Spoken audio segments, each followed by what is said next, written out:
নমস্কার, সোমা কুকিং ক্রিয়েশনে আপনাদের স্বাগত। আজকে আমি আর একটা রেসিপি নিয়ে চলে এসেছি। আজকে রান্না করব ছোলার শাক। নিরামিষভাবে ছোলার শাক রান্না করব, ভিডিওটা দেখবেন।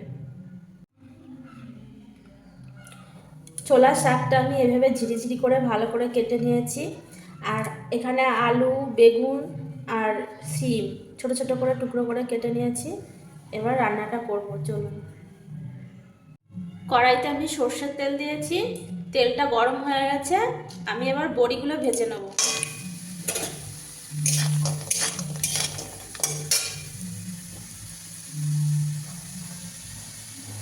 সামান্য একটু লবণ দিয়ে বড়িটাকে ভেজে নেব।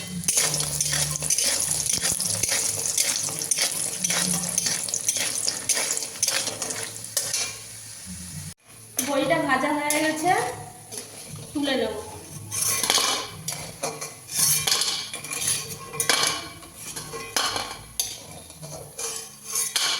এই বড়ি ভাজা তেলের মধ্যে সামান্য একটু কালো জিরে ফোড়ন দেবো, একটা তেজপাতা আর একটা শুকনো লঙ্কা দেবো, আর এই ছোট ছোট করে আলু, বেগুন, শিম কেটে রেখেছি, এগুলো দিয়ে দেবো।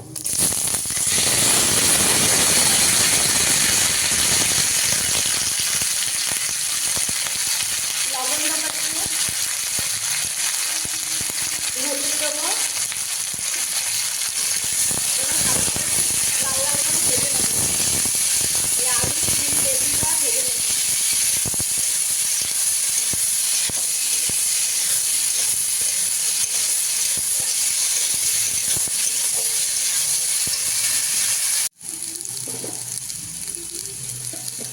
এবার এই চেরা কাঁচা লঙ্কাগুলো দিয়ে দেবো। তেলের পরে কাঁচা লঙ্কা দিলে পরে পটপট করে ফোটে, ওই জন্য সবজিটা দিয়ে তারপরে চেরা কাঁচা লঙ্কাগুলো দিলাম। এবার সবজিটা একটু ভালো করে ভেজে নেবো।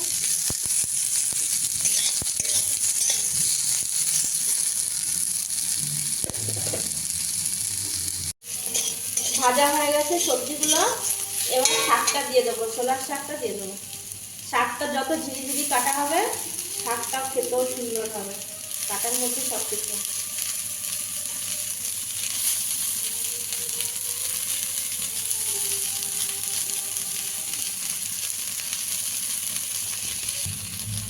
আর সামান্য একটুটা লবণ দেবো।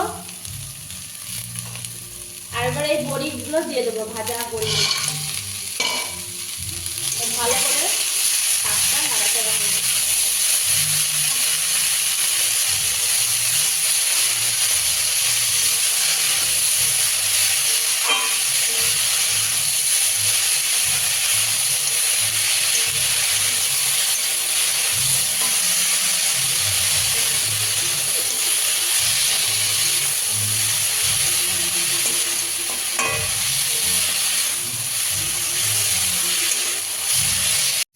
শাকটা দেখুন বন্ধুরা, নাড়তে নাড়তে কতটা কমে গেছে।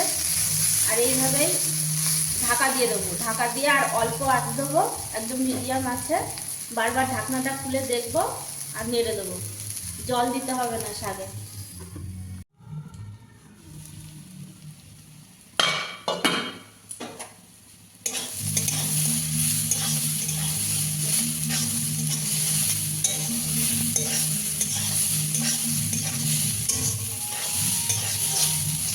একদম অল্প তেলে শাক রান্না, আর আমরা একটু তেল কমই খাই, তেল মশলা। এবার সামান্য একটু চিনি দেবো, চিনি দিয়ে একটু নাড়াচাড়া করে নেবো। ছোলা শাকটা ভাজা ভাজা হবে, খেতে খুব সুন্দর লাগে।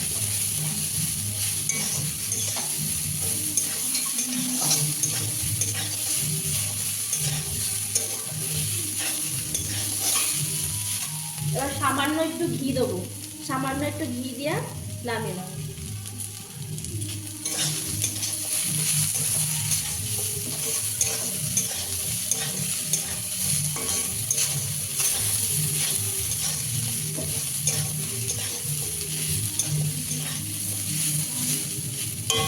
ছোলা শাকটা আমার রান্না হয়ে গেছে, এবার নামিয়ে নেব। এই দুর্দান্ত স্বাদের ছোলার শাকটা আমি নামিয়ে নিয়েছি। আর এইভাবেই ছোলার শাকটা ভাজা করবেন, ভাজা করে খেয়ে দেখবেন, খুবই ভালো লাগবে। ভালো লাগলে পাশে থাকবেন।